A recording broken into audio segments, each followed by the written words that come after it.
Parent groups, open to the public, 3 minutes per speaker for no longer than 60 minutes.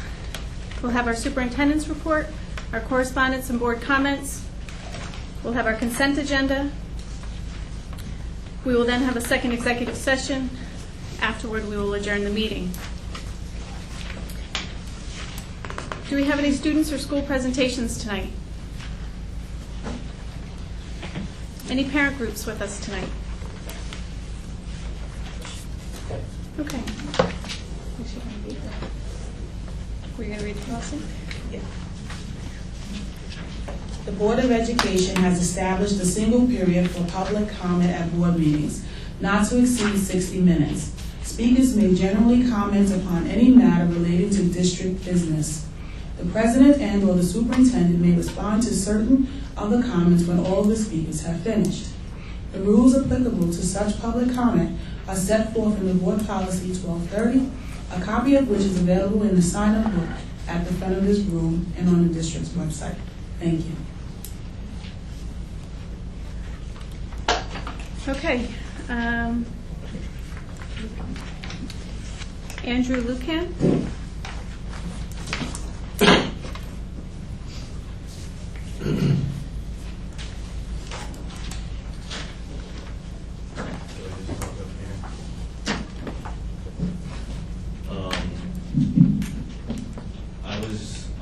I'm here today because I was hearing from people about teacher transfers, and next year I am qualified to take AP US History, and I was hearing from other students that the teachers that are qualified to teach that class were moved to the middle school.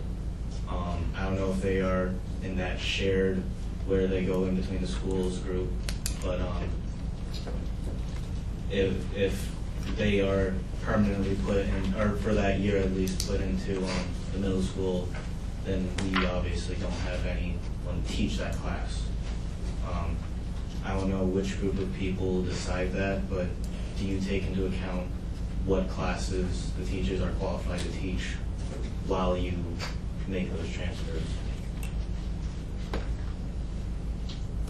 I'm sorry, I feel like I need to tell you that our policy is that each speaker has 3 minutes to speak, and the board will not respond to any questions or response until the end of all the speakers. So you can ask which questions you'd like, and then at the end of everyone speaking, we'll answer as many questions as we can. Yeah, my question is, do you, the people who decide the transfers, do they take into account the classes that each teacher is qualified to teach, like honors and AP classes? That is all. Thank you.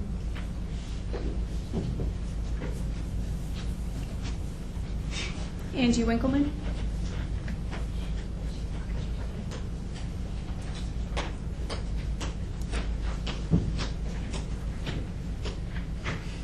Hi, Angie Winkleman, teacher, I guess at the high school now, and also Beacon resident taxpayer.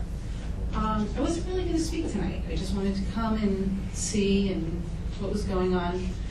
And then I listened, and I think it's being put forth that teachers have a problem with change, and we don't. We change things constantly. I change within a single day what I do based on how effective it is in my first class. If it doesn't work, I change it. And then maybe I change it again and again. As a matter of fact, with my partner in crime, Chrissy Holliday, who teaches 7th grade English as well, we will get together and change each day. We spend hundreds of hours developing curriculum, changing it, and then changing it again. So it's not change that we object to. I've taught everything in this district from 7th through 12th grade. I've changed a lot. What we object to is change without a clear reason. None of us, collectively or individually, have been given a really clear reason for these changes. We want leadership. I have to ask the question, how does it not take away all of my ability to lead, to put me in a position that I'm unfamiliar with? I lead at Rondout. I do that.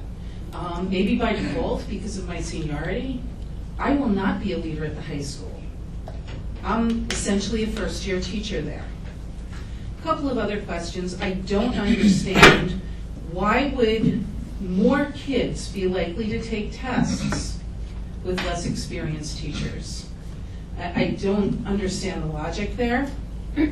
And on the flip side, for the high school, why would more inexperienced teachers with that grade level, not necessarily years, be more likely to keep kids in school? That doesn't really make sense to me either. If we're talking about attendance, years ago at the old high school, when I taught there, back when we used to beat off the dinosaurs on the way to school, they had an attendance officer who would literally go out to students' homes and say, hey, why aren't you in school? Knock on doors. There's an idea. There's change that'll work. There's change that made a difference. So there are things that can change. But wholesale change without good reason, without clear stated reasons. And some of the changes have good reasons, but not all of them do. And that's what we object to. Thank you.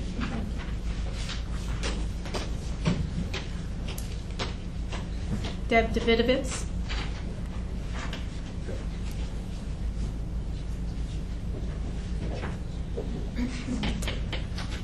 Hello, I'm Deborah Davidovitz, parent. My question's about the human resource position. You mentioned that it had been budgeted in 2014, but the position had not been filled.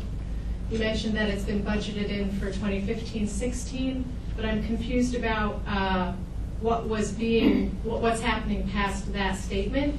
I'm unclear as to whether you're actively trying to fill that position for this upcoming school year. And if you are, I'm curious about what that procedure is. Is this a position that would be posted where there would be a job search?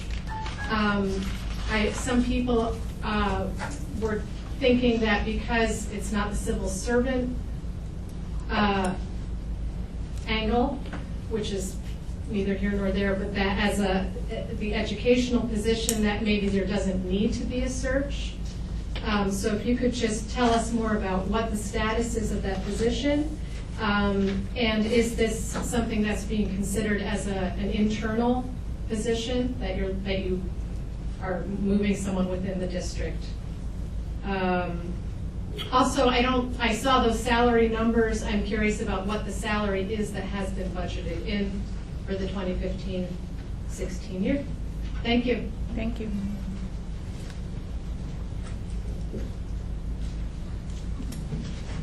Rebecca Corellis.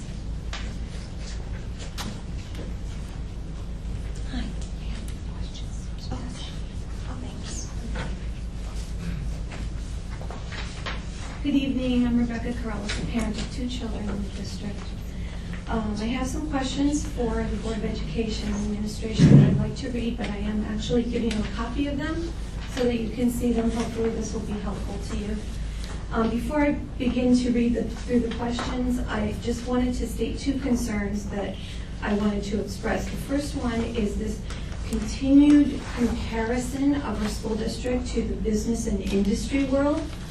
I do not believe that we are a business. We are not an industry. We are public good here in public education. And I'm hearing it. I heard it from Mr. Zopp at the last meeting. I'm hearing it again tonight from Dr. Walkley, this comparison to the business world. I don't think it's a healthy comparison. I do not appreciate that. And I do not look at our students as units of production, and I do not look at our teachers as FTEs. We're people. We need to have a highly personalized approach to the people and the individuals that are in our school district. So the business comparisons make me very uncomfortable, and I wanted to express that as a big concern of mine in the direction that we're going. The second concern is vocal music at the middle school and high school. How are programs going to be maintained with the transfer that has occurred in the middle school? And what are we doing as a district to build the vocal music program at the high school which I understand is very, very low enrollment. What is being done to build that? Those were the off-book questions that I had.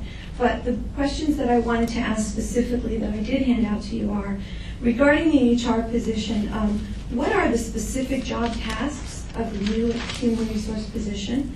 What is the exact salary of this position going to be? I saw ranges, but I didn't hear a salary. Who is or was on the hiring committee for this position? What procedures are followed for the posting of this position? Where was it posted? How long has it been posted? To whom? Do you have a pool of candidates? And I would like to know also, in terms of the hiring committee, if we have a variety of constituents on that committee. Question number 3. Regarding the teacher transfers, I was wondering if you could tell me, have any grievances been filed from the BTA in regards to the recent teacher transfers? If I'm hearing that teachers are being transferred without explanation, that seems to be something that's very, very concerning. So I'm wondering if there are any grievances have been filed. And I'm wondering to what extent were building principals involved in the decision-making process for the transfers of these teachers, K through 12. After all, the building principals are the ones who know their teachers the best. And my last question, at the June 22nd board meeting, there were many, many people who came forward and expressed their concerns, and it is now 3 weeks later, and I'm wondering if we have meaningful and specific answers to those questions that came through on June 22nd, beyond the general information that was given in your report, something a little more specific than that. And I thank everyone in advance for your timely response to my questions and concerns. Thank you. Thank you. Jody McCredo.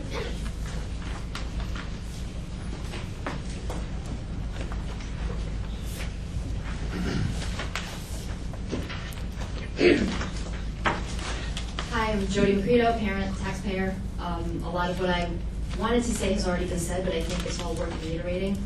That meeting a few weeks ago in the auditorium, I sat there for an hour and saw parents and teachers and students over and over again come up and say, why are you doing this? We don't want you to do this. Everybody's happy in the position that they're in. Everybody's doing a wonderful job in the position that they're in. I'm in a position where I've been coming to these meetings for a few years now. I've been doing my best to encourage other parents to come to these meetings and to try and get involved. I was very excited at that meeting to see how many parents were there, how many parents were passionate, how many parents were getting involved and coming up and speaking. When I asked how many of them were coming to this meeting, the general reaction that I got from a lot of them is, well, it didn't do any good, nobody really cares, nobody's really listening, so why bother, why waste my time, why try to find childcare, why run out on my kids, when they feel like nobody's listening to them, when nobody's responding to them. And I'd like to know, are those concerns being taken into account? I realize that we're not part of the board, that there are definitely things going on behind the scenes that we're not aware of, but if you could enlighten us in some way, if you can say, listen, I understand that you guys are upset, this is the part that you're not understanding, this is why we're doing it, maybe it all does make sense somehow and we're just not getting it, help us get it. Help us understand why you're doing this when it seems to me that everybody is so opposed to it. As far as the music teacher goes, and I'm sorry, but I have to specifically mention Mrs. Wright. We had her at Forrestal. She was phenomenal. We loved her. I was devastated when she was moved to the middle school. I went to go see Guys and Dolls with my daughter. I mentioned this at the last meeting. It was so wonderful. And my daughter was so excited, and she said, I'm so glad that Mrs. Wright is at the middle school. I can't wait until I'm in middle school and I can do a musical like this. And now she's being put back in an elementary school, and I'd really like to understand what's happening with that, what's going on. Why is there no, if teacher sharing is because certain departments are smaller, I get that. Our high school isn't small. Why is there no full-time music teacher at the high school? Who's going to do the musicals that the high school did? Who's going to take care of that for the students? And the main thing that I've been hearing over and over again since I first started coming to these meetings when my daughter started kindergarten was that there's a difficulty getting kids to come to class, and there's a difficulty getting kids to stay in school and to graduate. And I feel like these are the things that get kids to stay in school. You know, kids get very excited about musicals. Kids get very excited about teachers that they feel a connection to, that they feel are helping them. That science teacher, and I apologize, I can't remember her name, but the way that her students spoke about her was so inspiring, and student after student says, she saved my life, she's the reason I'm going to college, she's the reason that I'm graduating, she helped me write my essay, she helped me get into school. To take her out of a position where she's able to do that, and then say that the concern is to get kids to graduate and to get kids to go to college just seems so completely counterintuitive. And I just really like a better understanding of why this is happening. Thank you. Thank you. Meredith Hewer.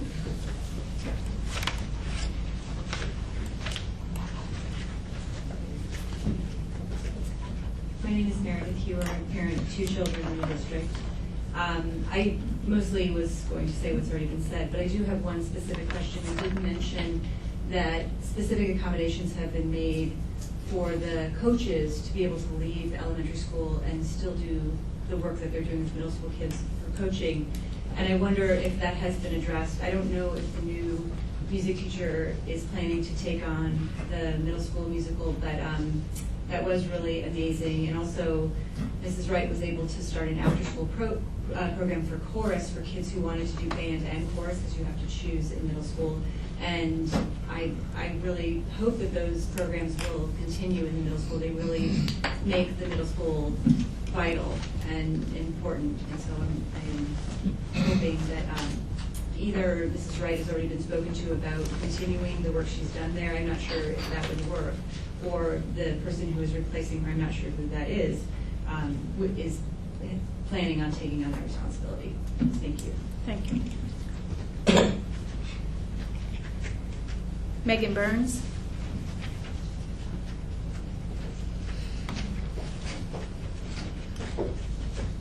Hi, I have 2 sons in the district, one entering 4th grade and one entering kindergarten.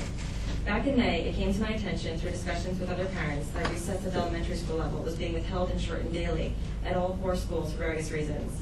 Most parents had no idea this was going on until other parents clued them in. The reasons given for withholding recess were all very subjective, and the kids are having recess withheld for both punitive and academic reasons. Kids are outside the clipboards finishing morning work while their classmates are enjoying the playground. Kids are sitting on the steps watching their friends play soccer while they miss half their recess because they impulsively started a game of tag, which is forbidden on the playground.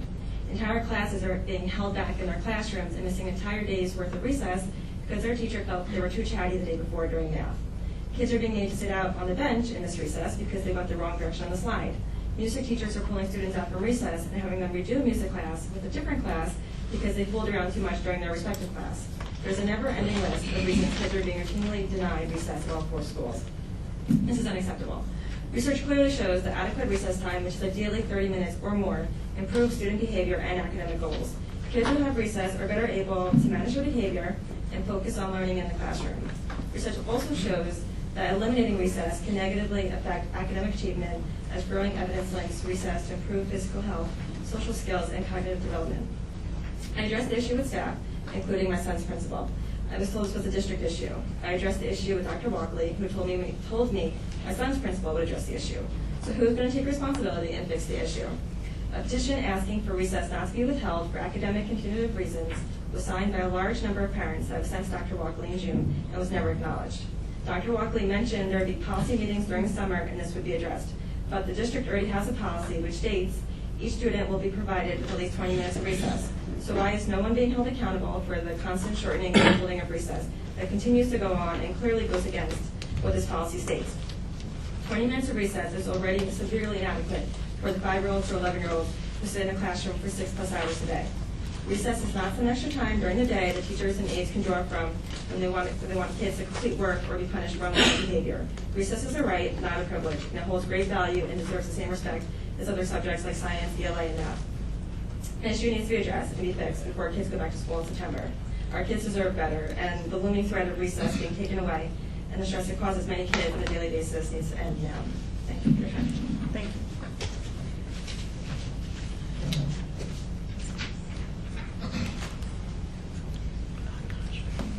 Nicole?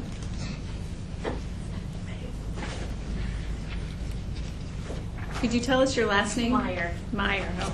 Nicole Meyer. I have 2 children in the district. Many of my questions have already been asked, but I was wondering in regards to the HR position. What qualifications and level of experience is the district looking for when they're seeking a potential candidate for the HR position? And what is the timeline for the potential hire? And also, how long, if any, will the position be posted?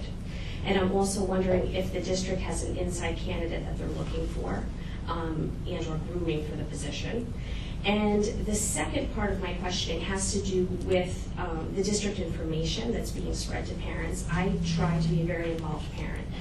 However, I'm having a difficult time finding specific answers and information regarding what is going on inside the district. I feel at a building level in my elementary school, I am very informed from the teacher, from the principal.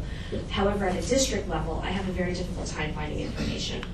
And I was wondering if the district could in any way be more transparent and answer questions specifically so that we can then translate that to the parents who cannot come to these meetings and that we can be more of a proactive parent community.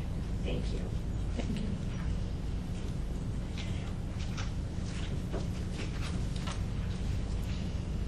Dennis Pavlik.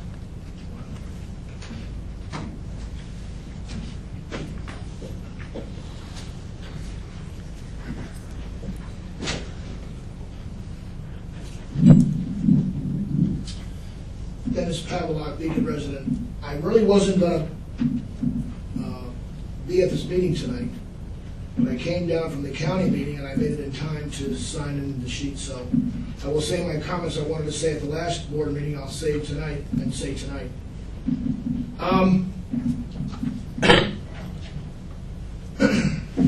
When the superintendent talked about the district-wide safety plan, you must have inadvertently forgot to bring up Project Save, because Project Save is not the district-wide safety plan.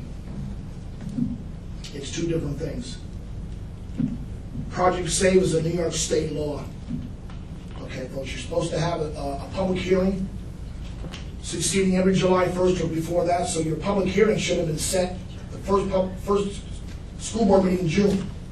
So once again, you're in non-compliance with Project Save over the public hearing. Strike one.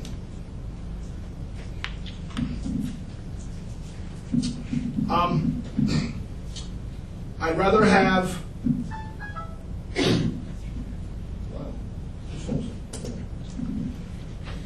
have this district lose accreditation than the students take Common Core tests. Let me say that again.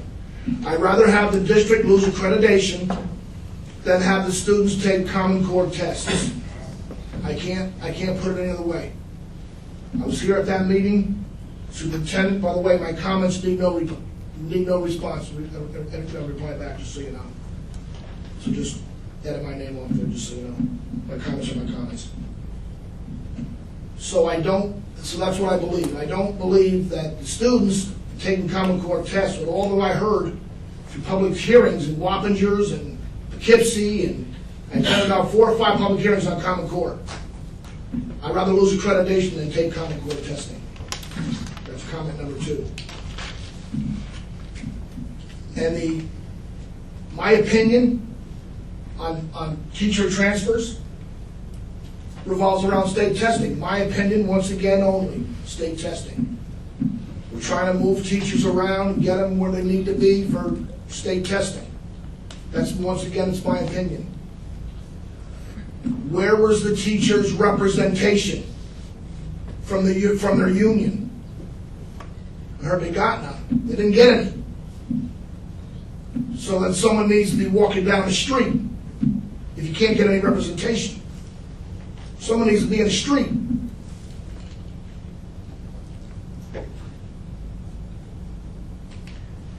Once again, there's no accountability and responsibility. You heard the speakers before me. Where is it? Tell us.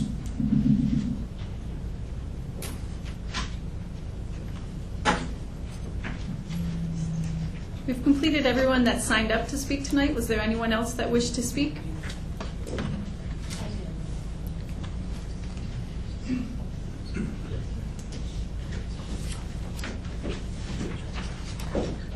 I didn't know you were supposed to speak. I'm Susan Wright. I'm one of the teachers in Beacon, and I've been in this district for 8 years now. 7 of those years were in elementary school, This was my first year in middle school. I have here a letter to the board. I didn't make enough copies for everybody because it was color printer and it's a lot of ink, you know. So, but you could, I'll give them to you. You can share them. On the front page is a picture of my car in the parking lot at Rombout. It's all by itself because that happened almost every day. Because teaching in middle school is really exciting, it's really fun, and it's also a lot of work. And I'm actually at that point in my life where I didn't mind doing the extra work. I liked working with the older children because now my children are older and we were doing more music. So I did a lot of things after school with the the middle school kids, and we really got along. By the end of the year, I did the musical, which was very successful, and I already had one picked out for next year, and I'm really, it's really a priority for me to try to include as many students as possible in such things as a musical, even if maybe they don't have outside lessons, they don't have special vocal lessons or dancing lessons.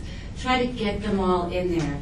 I did all my concerts. They were very good, and they made a big improvement from winter to spring. I took the whole 6th grade chorus to sing for the Wingate people, the residents of Wingate. I did the NISMA and the All-County. I made a plan and secured a donation to bring electronic music to the middle school. I did fundraising and chaperoning for 7th and 8th grade band and chorus trip, and the band teacher was disappointed to hear that I would be moving because I have a lot of connections in the community. And next year we're planning on fully funding the trip for everybody, just with fundraising, and he was counting on me to really help him out with that. I started a guitar club for kids that wanted to learn guitar after school, and I got rated highly effective. So anyways, I don't want to take up too much time, but I thought, you know, this Board of Education, they don't really know me, and maybe they thought because I was in elementary school that I requested to go back. Actually, I didn't, because in my life now, I see this more of my path, working with the secondary students, so that's where I would like to stay. And here's the copies of the letter so you guys can share. Okay, thanks.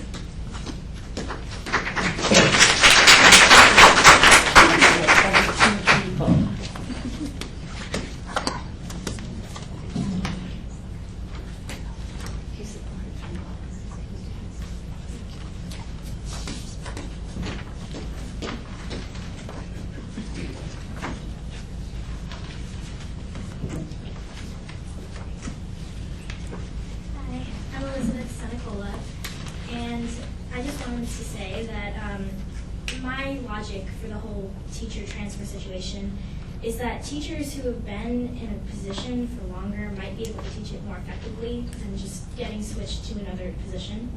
And also with attendance, I've noticed that attendance has become a very big problem, and obviously the system isn't working because some kids will come in maybe like once a week, and it has been happening for the entire school year. And I do think that a lot of after-school clubs help, and teacher transfers is just not logical, and we haven't been given sufficient information to understand why it is happening.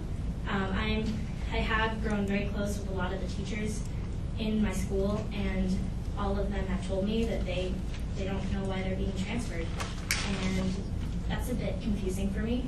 And also, I would just like to point out, Ms. Wright did get a lot of students to participate in a lot of the chorus activities, which got them more involved with school, which got them to come to school far more often than any of them did before.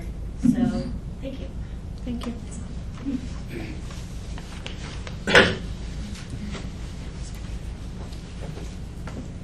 Good evening. I'm Kim Allo, Beacon Teachers Association President. I'm going to respond, and I'm not sure if Dr. Walkley or the board is going to respond to Dennis's comments, but I would be remiss if I sat back and did not speak to the comments that he made.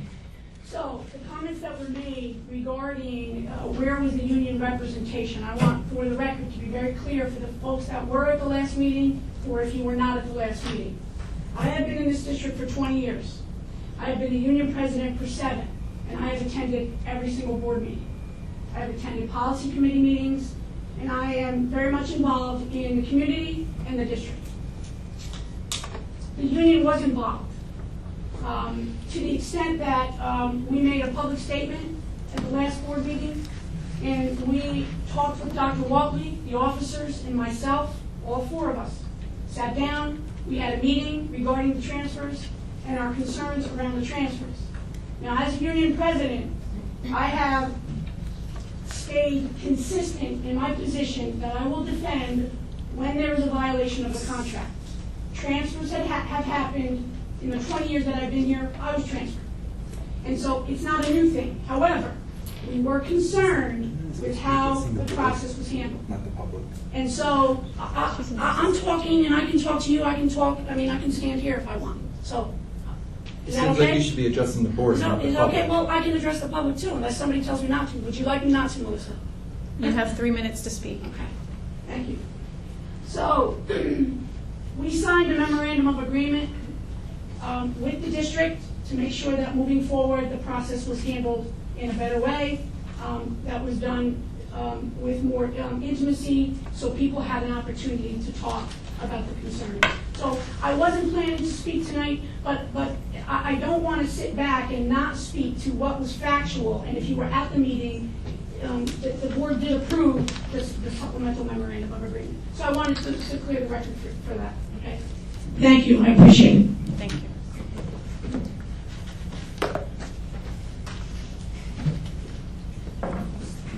Good evening, my name is Kelly Ellenwood. I have 2 students in the district. Just wanted to address the fact that there does seem to be a communication issue, and I know the best way to find out about what's happening is to come to these board meetings, and that is happening. I think more and more people are trying to get to these meetings. It's difficult.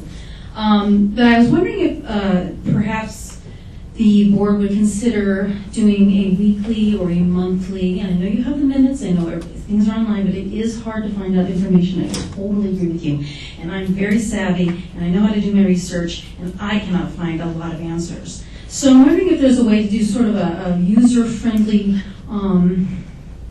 article or something that is published every month in the Beacon Free Press, something that people can read and understand, that kind of just like bullets. I don't know if it's legal or not. It always seems to be a problem that you can't say something because it's not legal. But if there's just sort of a rough kind of what's happening this month, these are the issues we're addressing. I see one newsletter, this fabulous newsletter comes once a year, right before the budget is voted on. That's the only thing that we get district-wide, at least that from and I've been in the district for 10 years now. And just one thing, I am not against teacher transfers. I understand it happens and there's reasons for it. But personally, my older daughter, who's a rising junior, has been disappointed time and time again by teacher transfers. This year, she's devastated. She wanted to come tonight, but she was told that it was a done deal. She's actually not even doing music anymore, and I'm a professional musician because of a transfer a few years ago. She's just had a bad experience after bad experience with teachers being changed, and it's for some reason it keeps landing on her shoulders as a rising junior, that particular grade level, that class that's coming up. And I just wanted to say it is very impactful, and it's been very negative in my household. Thanks.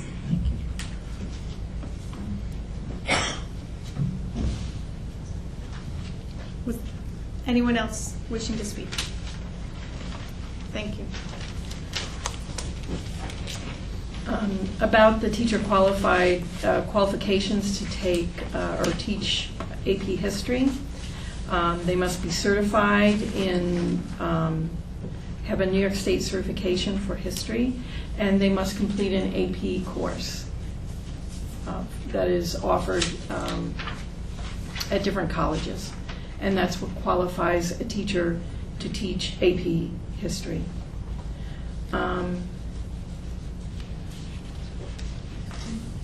Before you go on, do we have another question qualified? The teachers are moved to points. There are other there are teachers who are taking that course this summer, yes, and that are Did you hear that certified. answer? So while the teacher that you have in mind may have been moved, there are other teachers within the high school that are taking the same qualifications to be able to offer that same class in the fall. Okay.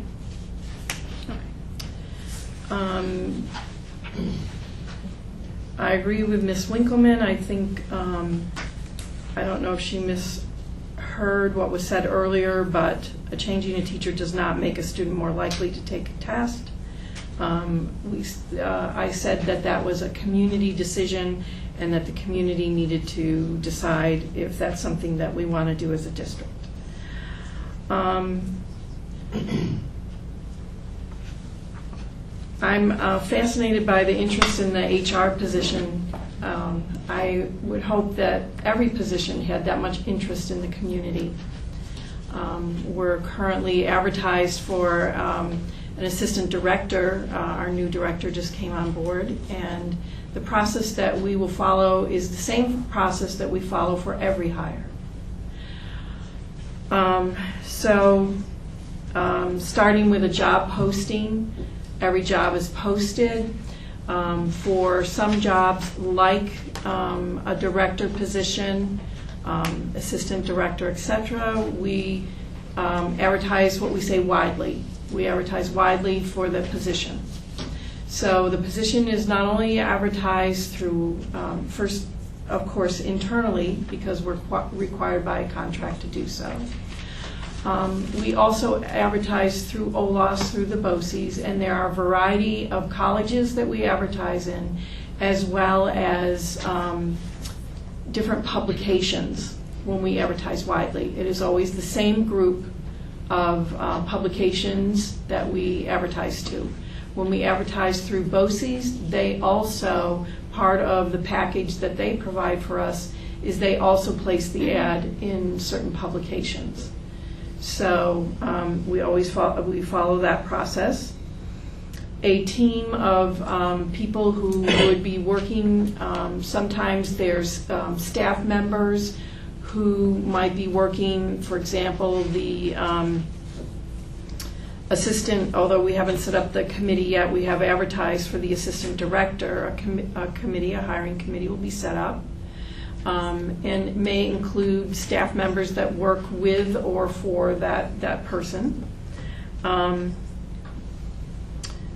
There are questions that are designed. The group comes together. There's a training session around what is legal or what is not legal, types of questions that we can ask. There is an exercise about desired characteristics, even though there is a job description that exists. We do an activity around the desired characteristics, and then questions are developed that align to those desired characteristics. The committee is a confidential committee, and interviews are set up.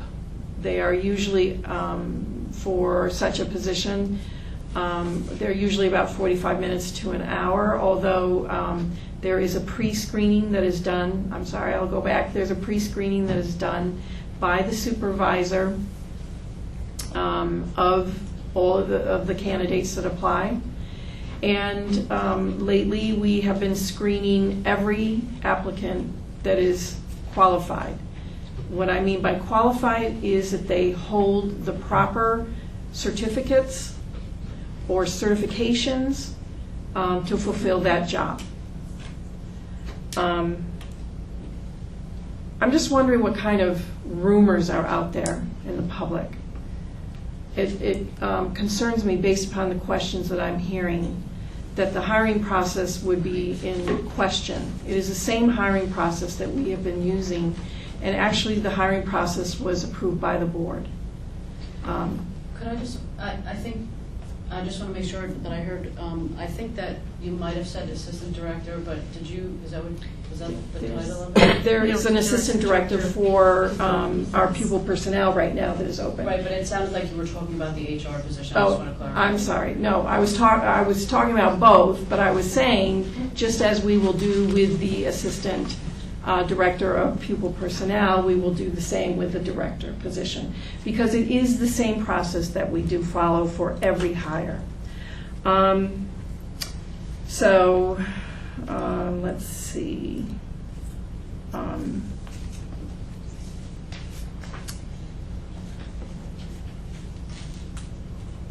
The question has been raised, were principals involved in the discussion around transfers? Yes, they most certainly were. We had several discussions, and there were follow-up discussions one-on-one on the telephone or in person. Recess. What has happened with recess is that Mr. Archer and I did talk about recess in the particular case that was brought forward.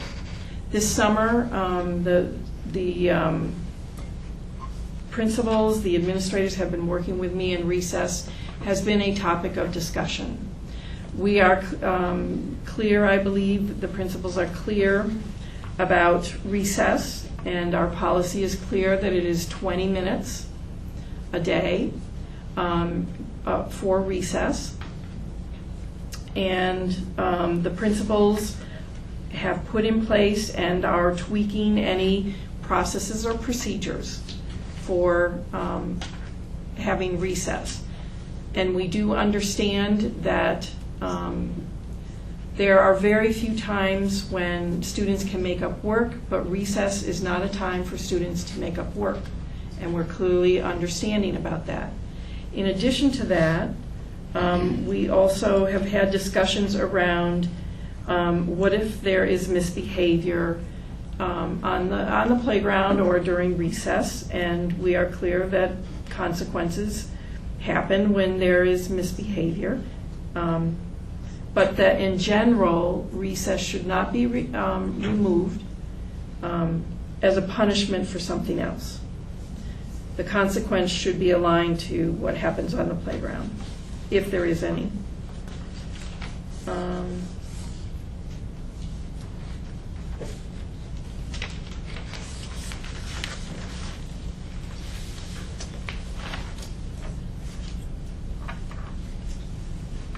Our student speaker tonight, I think we often say out of the mouth of babes, and you're not a babe, but you're young. And you began to point to some data, and I think that that's what's been missing in this discussion, is data. And I thank you for reminding us that decisions need to be data-driven.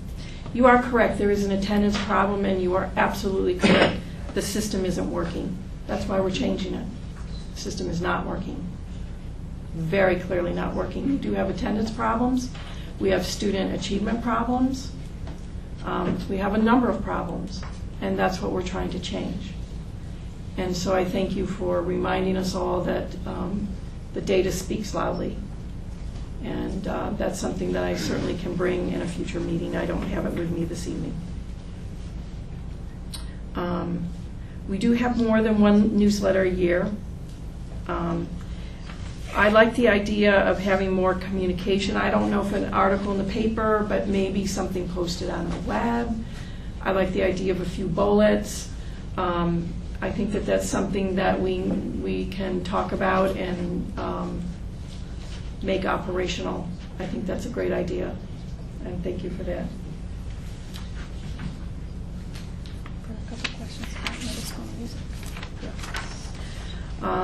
In working with the principals and working with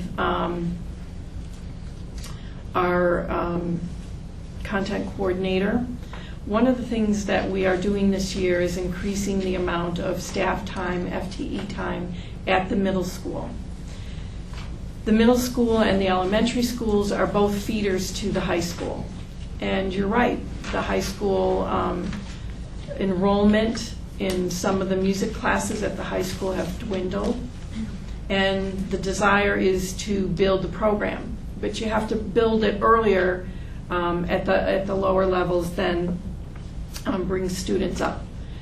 And so a different team has been put together at the middle school to do just exactly that. And I will continue to work with our content coordinator and principals throughout the year. I have said that I think that people know that, yes, the music program to come back to the kind of program that used to be here in Beacon will take some additional dollars. And it is not something that we could fix this year because it needs to be budgeted for, and we need to have a budget that can support that type of programming. So with the budget that we have and with the input from a number of different people, we are exactly trying to revitalize the music program, and in particular at the high school level.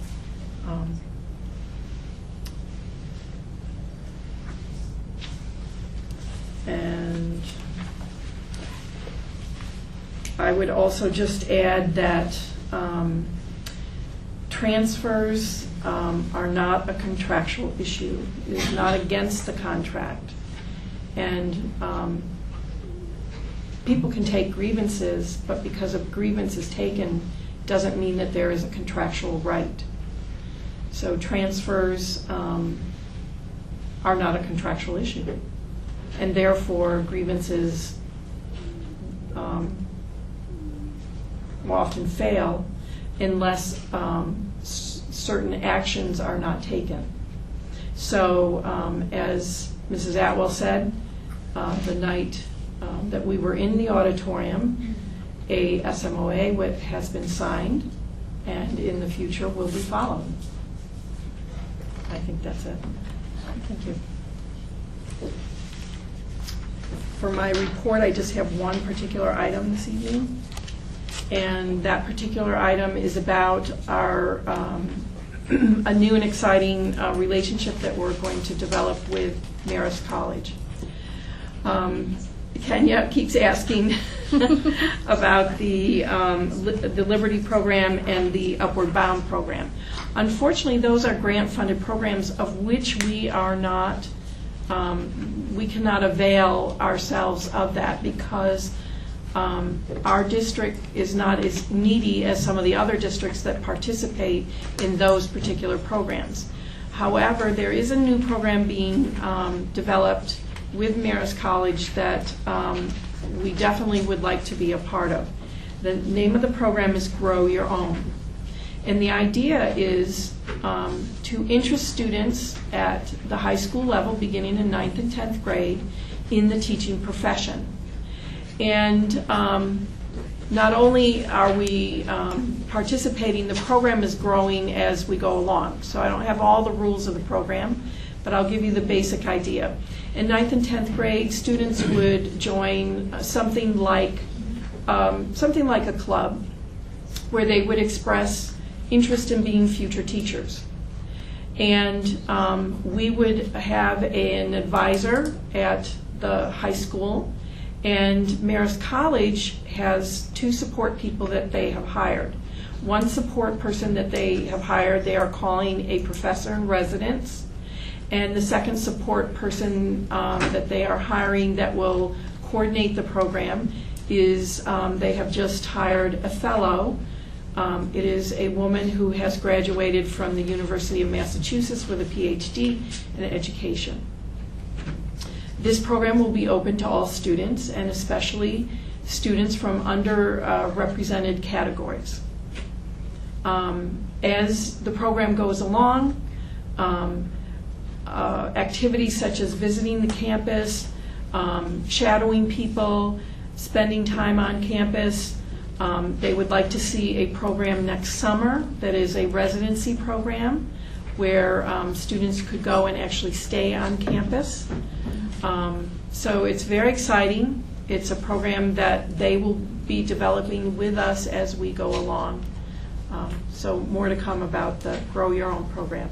Oh, and the idea is that Marist would offer a significant discount to certain students that met certain criteria to become teachers, and then that they would make a commitment to student teach back at Beacon, and maybe we'll have to talk about it. This has not yet been decided in the program, but would come back and teach at least a year or maybe 2 in Beacon, so that we would be growing future teachers in a partnership with Marist College to then have them come back and work with us once again. That's it. Thank you. Do we have any board comments tonight? I just want to make a reference to the policy committee meeting. Christine Galbo is our chairperson on that committee. Kenya Gadsden and myself are on the committee. Our last meeting was on June 15th, and we were going through the process of reviewing the student wellness policy. We did not complete that process. And so our next policy committee meeting is scheduled for Tuesday, July 28th. It is going to be held this time at 10 a.m. at our district office. So I just wanted to let everyone know that. Thank you. Any other comments tonight? I just wanted to say on July 1st, I completed my first year as a board member, and I was pretty excited to see the ending of first year and the beginning of the second year. So I am grateful for all those that had voted for me, and I learned a lot. The committees that are formed with the high school, an increasing attendance and decreasing the dropout rate a year before I joined the board was something that I really impressed upon, and I see great advancement in that. I think that all the students of the district are our children, and it's our responsibility to care for them and think consciously about the decisions that we make. Hearing that this project is gonna go off with not the Liberty Project, but the Grow With Me is another step towards our children being afforded the opportunity to grow within the district. So I think that this has been a great year. I'm looking forward to my second year, and this has just been a wonderful experience, so I thank the community. Thank you. Anyone else? I'd just like to make a couple clarifications. I don't spend much time on social media, but every once in a while I give it a look, and I saw some complaints recently regarding our last meeting on July 1st regarding the lack of comments. The reorg meeting is always on the 1st of July or the first weekday after the 1st of July, and it's completely a business meeting. Our agenda is always available on board docs the Friday before our meeting, or in that regard, because it was a Wednesday, I believe it was available on Monday. I can't say exactly for sure, but I read that there was frustration regarding the inability to make comments that night. It was always in the agenda that there would be no comments because the reorg meeting is strictly a business meeting where we tie up the loose ends. We initiate our new board members, and we settle some contracts that must be settled that night, but it's never a meeting that there's board comments. So it wasn't that we didn't wish for there to be comments. The agenda is always set for a reorg meeting that does not happen. Then I also saw a question regarding the agenda not being available. Our agenda is available as of Friday night, sometimes later on a Friday night than we'd like, but due to circumstances, sometimes that happens, but it's available through board docs. And I believe there's a link through our website to board docs? Yes. So that everybody can see the agenda prior to our Monday meetings. If anyone ever has a question, that link is there, and you're able to review the agenda and know what is expected to be talked about or what is available to be talked about on that night.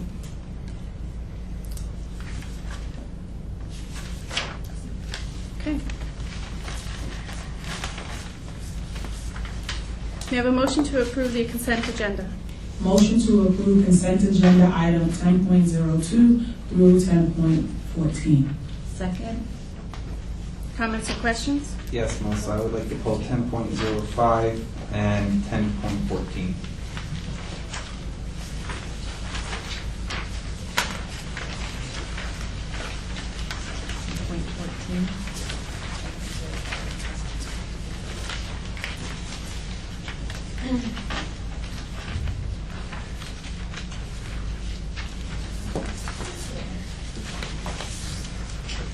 Okay. So remind me, Mike, now we vote on the resolution for 10.02 to 10.04 and 10.06 to 10.14.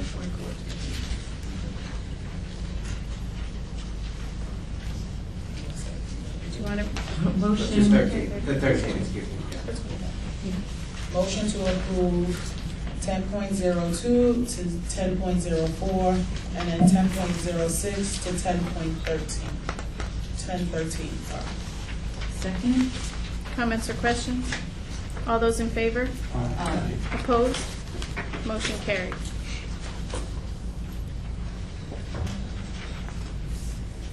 All right, so we have a motion for consent agenda item 10.05. All right, now we do them one by one. Yeah? If it's moved and seconded, then discussion, and then And then vote one by one. So motion to approve Article 10.05. Second. Comments or questions? Yes, for item F on 10.05, the appointment of the social worker for social work Medicaid reimbursement. Can you just please give a description as to how that affects and what other funding we get from that? And is this part of the job, is this a normal part of the job for a social worker? It is a normal part of the job for certain social workers. Yep, I'm gonna ask our director to come and talk a little bit about that.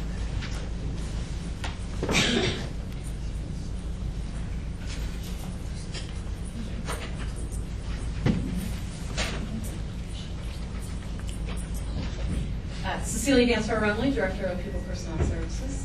Thank you. So with regard to this stipend for the school social worker, this is to allow for the social worker that's listed on the personnel request to be able to work as for the supervision of 2 other social workers currently hired in the district that are not fully accredited with the years, to be able to both write prescriptions and to do treatment plans. So there's a requirement for any of our Medicaid providers that those folks that do not hold the appropriate licensure or years in license need to work under the supervision of.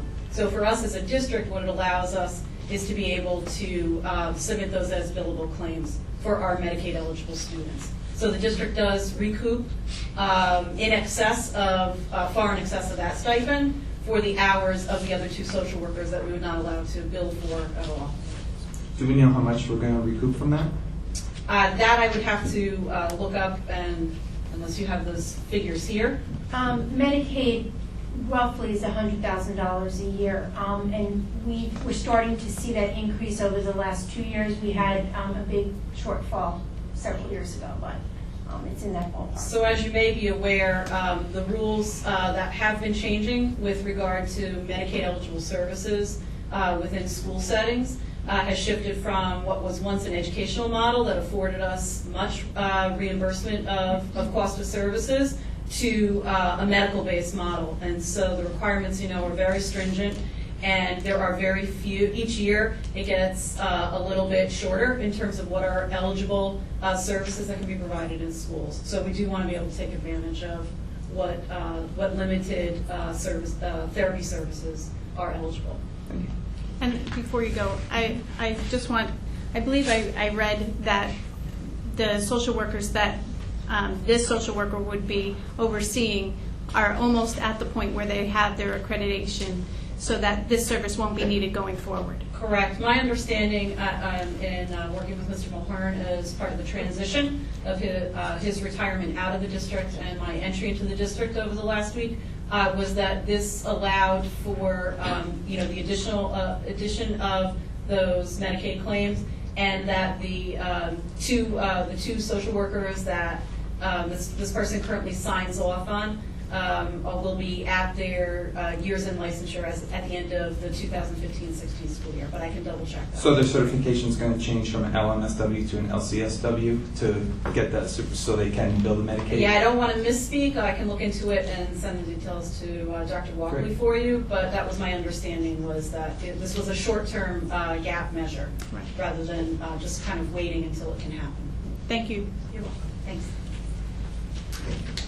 And on letter K, Department of Staff for Summer Curriculum Development. I don't have a question on all of them. I understand that it's all content-based, but I did have a question about the last one where it says the athletic handbook writing. Are we writing a new handbook, or is this updating the handbook? We have just completed looking at the Code of Conduct, which was just the policy of the Code of Conduct was just reviewed and actually passed by the board. And so we have just taken the Code of Conduct and written it in plain language. And now the Code of Conduct will be aligned to the athletic handbook. So they're just aligning the athletic handbook to the new Code of Conduct? Well, I think that they are reviewing all of the information that is in the, I see Mr. Nemechek left, but they will be reviewing all of the information in the athletic handbook, and anything that needs to be updated will be. Did we used to pay a stipend for this in the past? For the Well, updating this of the is the handbook? first year that I've been here as superintendent, so I'm going to defer to Anne Marie. I think this procedure that we're doing for the athletic handbook is different than what we've done in the past. So I'd have to say that we have not offered it this way. So there hasn't been a stipend for it in the past? I'm sorry? So there hasn't been a stipend for it in the past? Not that I'm aware of, no. And do we know that they're going to be using 96 hours for this component? It seems like a lot. It comes out to about $2,800, where it seems like if we could get another sport in there, that's almost a coach. I think it's a complete overhaul of the athletic handbook. Right. Have you We couldn't document the last time it was done as a committee level at this group, so I think that's why there was so many hours proportioned for that. It's not that there are 96 hours where a group will come and work for 96 hours. You take the number of hours and multiply it by the number of people on the team. That's 96. There's 12 Okay, people but for it's 8. not that the whole team comes together for 96 hours. It's a max up, isn't it? Yes, it's a maximum of 96 hours, so that, for example, if there were 5 people, it's not 5 people working for 96 hours. It's a total of 96 hours. So those 5 people, if you divide that out, would be working, I don't know, 15, 20 hours, whatever it is. There's 8 people. I know. And it's 12 hours per person. Okay. But it's a max up, right? Yes. Yes. I don't see So where it says if it max doesn't as well. take that long, then it would, What is your concern, that they're overhauling the athletic handbook? No, I think it's great that we're looking at it. I just didn't know if it was ever paid for in the past and why. It seems like a lot of hours for 8 people to, if it's adjusting or if it's writing it, there'd definitely be different hours. I think there's a lot of work that the district needs to do, and this is one of them, and as part of, I know they've been very compliant with the policy committee as well. So. and with the administrative team, we just spent 2 days writing the plain language version of the Code of Conduct. So this work is quite intense. And that was just within the regular workday. Any other questions regarding 10.05? All those in favor?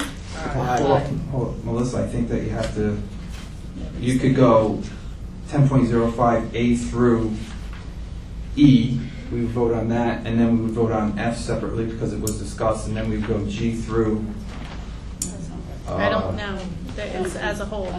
Well, if I want to vote on one particular component of the instructional list, I should be able to vote different for a letter than the whole thing, correct? The way, my recollection of the consent agenda policy is that you take off specific items, and you took off, in this case, whatever that number is that was just discussed. Now the discussion is done for that, and now you're voting on the list. I don't believe that the consent agenda policy then allows individual members to take off individual items on the resolution that is. So we still vote on the instructional as a whole? Yes. It's not, you can't do it one piece of it? That's correct. It's a single resolution that's before the board now. Okay. Okay, so again, we're voting on 10.05. All those in favor? Aye. Opposed? Motion carried. May I have a motion for consent agenda item 10.14? Motion to approve consent agenda item 10.14. Second. I was just looking, I'm sorry. Comments or questions? Yeah, I was just looking for a further detailed description of what the agreement is for with Roadstone Fitness LLC. Yes. The administrative team is spending 5 days, and one of those days is a team building day with the administrative team. And they will be providing, as is stated in their contract, team building activities. Do we know what type of team building activities? I was able to read that. I just didn't know if you could give a little bit more detail as to What would you like to know?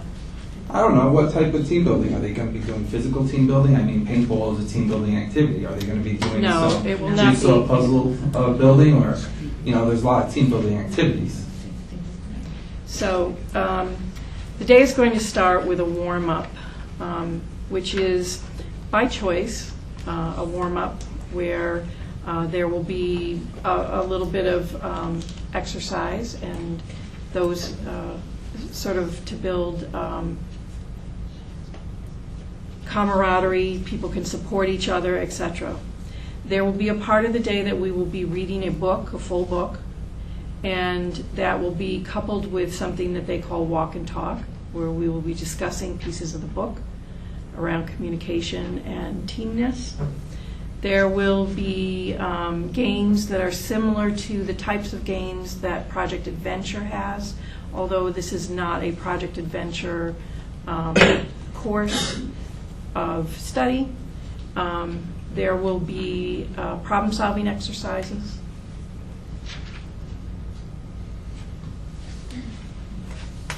Have they worked with school districts in the past? Or have they worked with more businesses?